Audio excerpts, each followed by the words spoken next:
bila shaka mtazamaji usema kwamba kila nyumba ama mlango iko na ufunguo wake.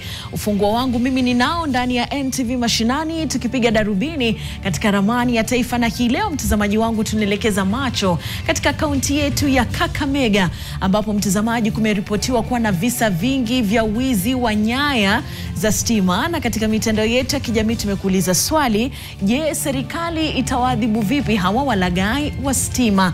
Na kama pia vile vile swala kama hili limepitia katika kaunti yenu, basi zungumza nami at NTV Kenya @Mwaka Frida, hashtag ikiwa ni NTV Mashinani, tupate yaliyomo.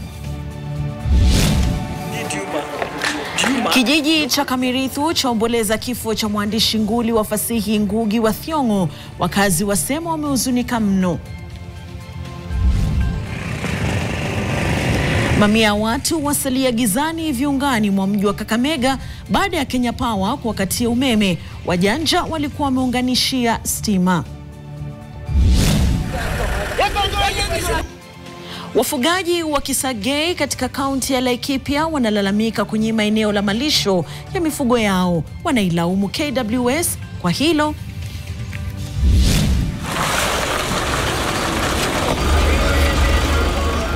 Na wenyeji mjini Kericho wanapitia hali ngumu za usafiri kutokana na moja ya barabara ovyo katika eneo hilo.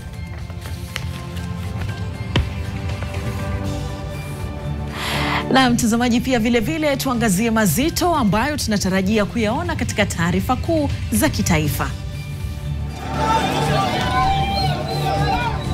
Rais William Ruto amekagua miradi ya nyumba nafuu za awamu ya kwanza na pili katika mtaa wa Makasembo katika kaunti ya Kisumu. Ruto alikuwa katika eneo hilo kagua miradi ya maendeleo mbali na kupigia debe serikali yake anayotaja kuwa jumuishi. Visa viwili vya Mpox vimeripotiwa na kuthibitishwa katika hospitali ya Kangundo Level 4. Wakuu wa hospitali hiyo wamesema kuwa sampuli za waathiriwa zilifanyiwa uchunguzi katika maabara Nairobi na kuthibitishwa jana.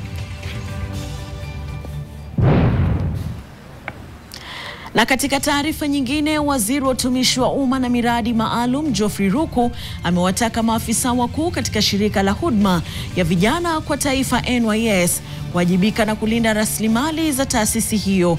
Ruku alisema hayo katika hafla ya kumpokeza afisi mwenyekiti wa baraza la NYS katika makao makuu Ruaraka.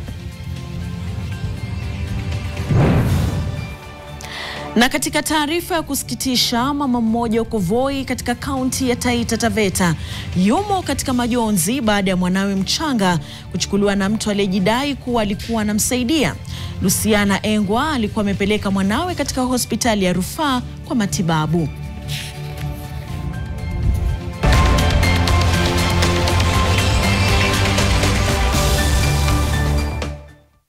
Haya, shabiki na mtazamaji wa NTV Mashinani, karibu sasa tuzame ndani katika taarifa kuu za leo. Na ni kwamba wakazi wa kijiji cha Kamirithu, Limuru katika kaunti ya Kiambu alikozaliwa huyu mwandishi mashuhuri wa vitabu Ngugi wa Thiong'o wamejitokeza kuomboleza kifo chake. Na mtazamaji, kulingana nao, wamemkumbuka Ngugi kwa mchango wake mkubwa katika uandishi wa vitabu na hata kukuza lugha mbalimbali, wakimtambua kama mtu aliacha alama isiyofutika. Na Ngugi alifariki huko Marekani anakoendeleza shughuli za masomo na hata utafiti wa fasihi. Tumfuate sasa mwanahabari wetu Abraham Gathecha na taarifa hiyo kwa kina. Hapa ni kijiji cha Kamirithu, eneo bunge la Limuru, mahali mwandishi wa vitabu Ngugi wa Thiong'o alizaliwa ila akaaga siku ya jana.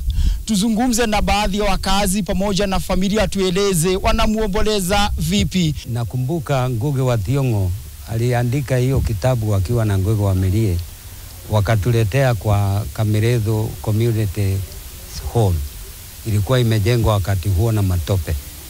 Tukaanza na kufundisha, nikaanza kufundisha adult literacy wale wazee Gumbaro. Baada ya kufundisha ndio Ngugi na Ngugi wa Milie waliandika hicho kitabu cha Gaikandenda. Tangu jana nilisikia alidedi jana, alikufa jana. Mimi nashindwa kuomboleza, lakini nasema amame aende huko kuzuri kwa Mungu, alale salama. Ni mimi nilikuwa naitwa Gathoni, ni mimi nilikuwa nasema Gahi Kadeda, sio mtu I'll get married when I want. Lakini tungeuliza au tungesihi serikali hata wa sasa wakumbuke watu wa dogo, yani young people, kwa sababu ndio wengi na ndio wanapigania uhuru yao kama vile sisi tulikuwa tunapigania wakati huo. Kuna moja inakuanga very interesting kuonyeshana yeye alikuwa against neocolonialism, na hii kitabu aliandika, actually si kitabu, aliandika kwa toilet paper akiwa in prison. Ilikuwa inaitwa The Devil on the Cross. So that book was against neocolonialism, and this is a man who has fought against social injustice. Kwa sababu Ngugi anajulikana zaidi ije hapa hii kijiji, naona itakuwa bora kama tutakuwa na kitu inakuwa ikiitwa na jina lake, na kwa sababu tukikosa kumpatia hata jina moja, hiyo jina lake itapotea. Wengi wamemsifu kwa njia tofauti. Mungu ailaze roho yake mahali pema peponi. Abraham Gadesha, Luninga ya NTV, Kiambu. Bila shaka mtazamaji, tunakubaliana na Abraham kwamba Mungu ailaze roho yake mahali pema, ingawaje sisi tunaamini kwamba siku zote shujaa hafi. Kumbuka kwamba nimekujuza hii leo tunapiga darubini katika kaunti ya Kakamega kuangazia hawawezi wa nyaya za stima. Mtazamaji, usisahau kunizungumza nami katika mitandao yetu ya kijamii @NTV Kenya, @MwakaFrida, hashtag ikiwa ni NTV Mashinani, kuniambia na kunijuza kwa kina serikali inafaa kuadhibu vipi. Taarifa yenyewe ndio hii. Mashinani, vijana waliokuwa wamefunga kituo bandia mjini Kakamega kuunganisha umeme wasiolipia katika mtaa wa Makaburini katika kaunti hiyo ya Kakamega.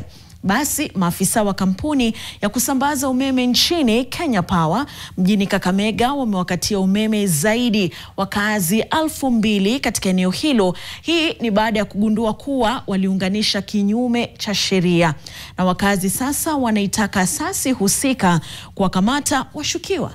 Hebu tumpate William Akos na taarifa hiyo. Wakateremka paka huko pande wa chini huko, wakakatakata huko, wakaja kumalizia hapa kwangu. Nikawauliza simu niwachie hata mimi peke yangu mniconnectia, wakanikataza pana. Ni kilio cha wakazi wanaoishi mtaa huu wa Makaburini viungani mwa mji wa Kakamega. Kilio hicho ni kutokana na kukatiwa umeme unaodaiwa ulikatwa na maafisa kutoka kwa kampuni ya kusambaza umeme nchini Kenya Power kaunti hii ya Kakamega. Na ilikatwa kwa sababu walipata connection, kuna mtu mmoja tu alikuwa amefanya connection vibaya bila idhini ya Kenya Power. Mtaa huu ndio mtaa ambao uliweza kugonga vichwa vya habari baada ya kituo feki cha seli kuweza kupatikana eneo hili. Ni hapa ndipo ambapo vijana hao wanadaiwa kuweza kuunganisha umeme huo kwa njia isiyofaa na kuweza kusababisha zaidi ya watu 2,000 kusalia kwa kilio. Kuna wamama huko ndani wanatengeneza majuisi, wako na mafriza. Sasa kazi imesimama. Wameleta njaa kwa kijiji kizima, na ambapo kuna mahangaiko makubwa sana. Tulienda kama jana, tulikuwa huko kwa power lighting watu 6 hivi, tukaambiwa kurudishiwa stima mpaka ule mwenye aliunganisha waya vibaya aje ndo sisi turudishiwa stima. Sasa wakazi hawa wanataka kampuni ya Kenya Power kuhakikisha kuwa wamefanya uchunguzi wa kina kumkamata mshukiwa mkuu aliyeunganisha umeme huu, na wamekuwa kitafuta usaidizi Kenya Power kwa muda mrefu na hawakuwa wamepata ule usaidizi. Linachangia maybe wengine wao kufanya connections ambazo haziendani na kanuni za Kenya Power.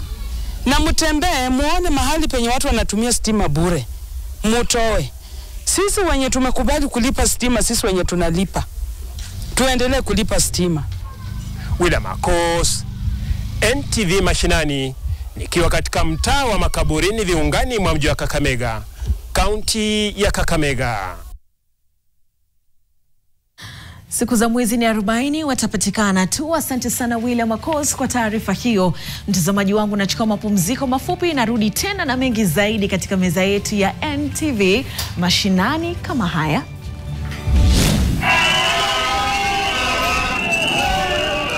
Na hapo baadaye tuna taarifa vurumai kati ya walinzi na wahudumu wa afya waliokuwa wakiandamana Kakamega. Hii ni NTV Mashinani.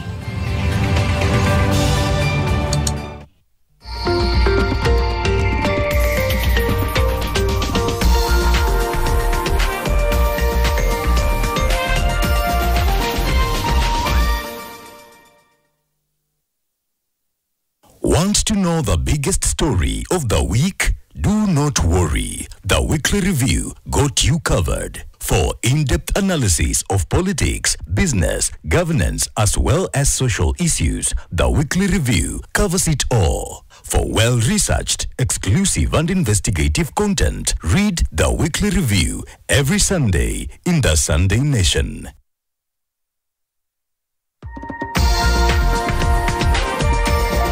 This is NTV. Yajayo katika NTV jioni. Taifa linazidi kumwomboleza mwanafasihi nguli Ngugi wa Thiong'o aliyeaga dunia usiku wa kuamkia leo akiwa na umri wa miaka 87. Anaenda anagombana tu, wewe tulikiusa huko na usia wasee, mbona si wa mama. Mama mboga katwa kwa upanga mara 8 huko Kisii, mume akimshuku kuwa na mahusiano na wateja wake. Let this be a wake call for all of us as a society, really, to respect life. Nani anayewaua mapadri? Maaskofu wa kanisa Katoliki wanaomba majibu kutoka kwa serikali. Na kwenye mduara leo,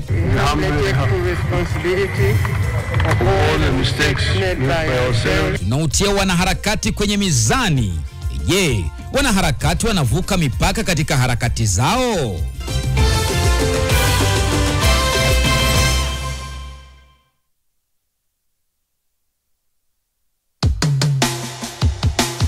I am Dennis Ombachi, the roaming chef. Introducing Ajab Premium Maize Meal.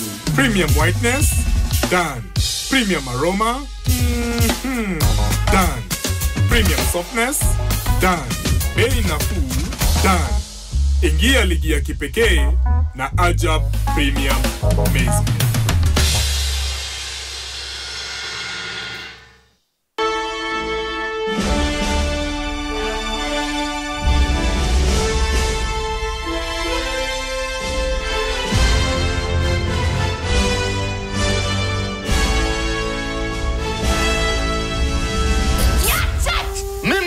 Sheria, mfalme wale murati. Who will be left standing when the last beat falls? Shonda Season 2 starts Tuesday, 22 April at 8 p.m. on Maisha Magic Plus. Stay connected to DSTV channel 163 and GoTV channel 3.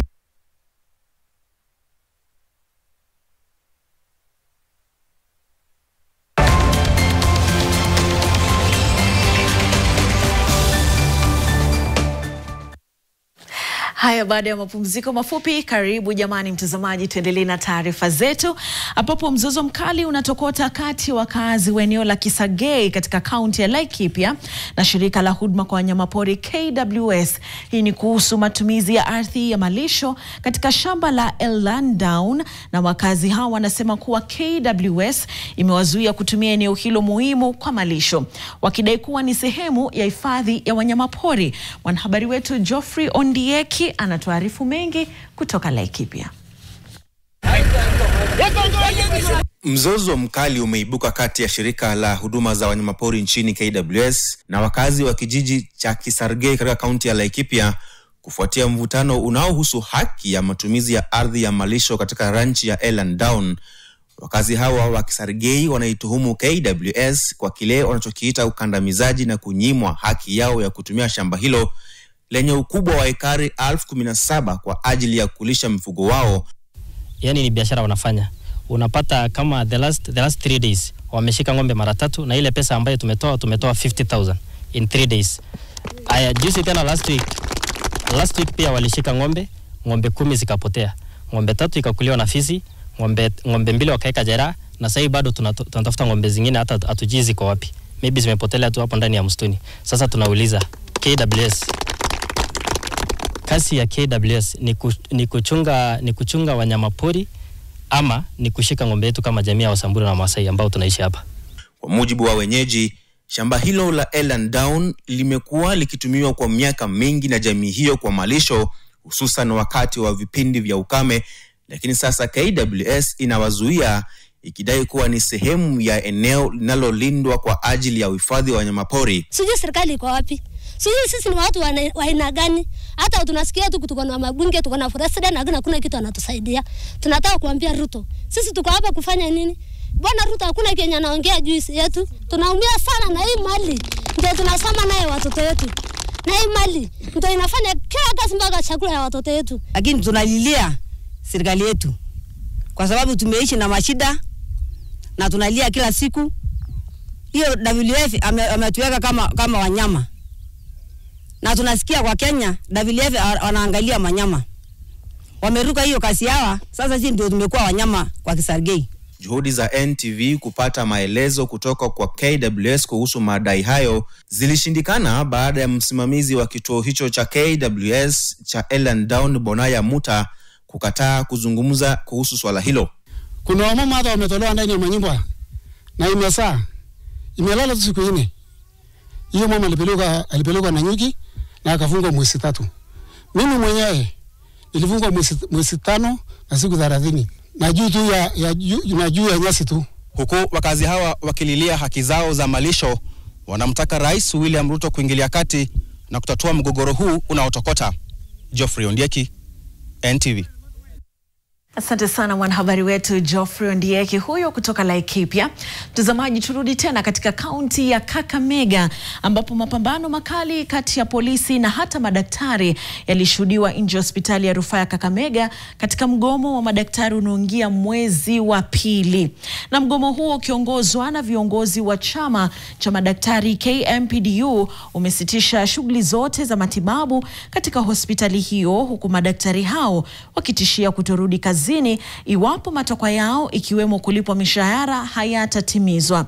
Aidha, wamenyoshea kidole serikali ya kaunti kwa kuwatishia na hata kuwatumia polisi kabiliana nao kwa nguvu wakati wa mgomo huo.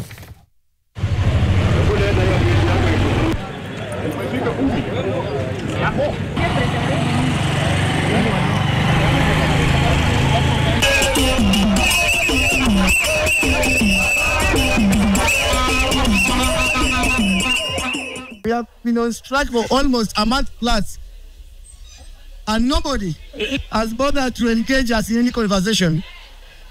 Instead, what they did, they start issuing threats.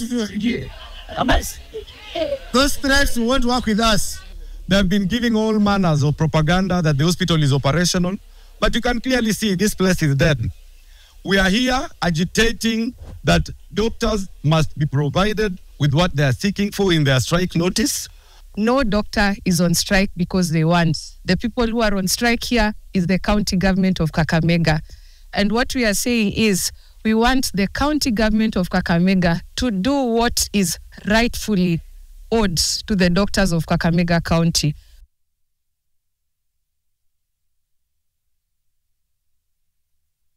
Haya mtazamaji, tukiachana na taarifa hiyo, kumbuka nilikuwa nimekuuliza swali katika mitandao yetu ya kijamii kuhusiana na wezi ambao wanacheza tu na nyaya za stima katika mitandao ya kijamii. Jumbe zinazidi kumiminika hapa tukiuliza serikali iwafanyie nini.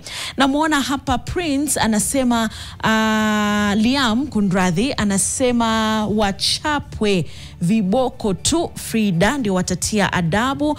James Karis anasema rahisi sana wafyeke nyasi pale Kindaruma Dam. Na namuona mwingine Mike Gerard anasema create more job opportunities, labda ni ukosefu wa ajira ndipo wanajitosa katika masuala kama hayo. Alafu Richard Muteti anasema mwaka mmoja tu jela ya mateso kule Ruiru ndio wajue hawajui. Nani mwingine jamani? Nifa anasema pia hiyo stima itolewe kwao wakae gizani.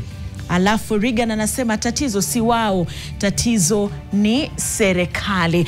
Mtazamaji wangu, kwa leo tu niruhusu nisome jumbe hizo 2-3, lakini kumbuka kwamba tuko na tukafunge, na hii leo ndani ya tukafunge tutaangazia burudani ya mtoto ambaye anafuatilia mdundo tu wa teknolojia, yani raha ilioje. Wajua tena Waswahili wanasema raha ni raha, unipe raha nikupe raha, na mimi nakusihi tu ucheze ulipo jamani, ili uongeze hesabu ya miaka. Mimi ni Frida Mwaka, siku zote nitaitika. Na muona pachangu upande wa pili anajikwatua tu tayari kwa mduara ndani ya NTV jioni, lakini kwa sasa tukafunge.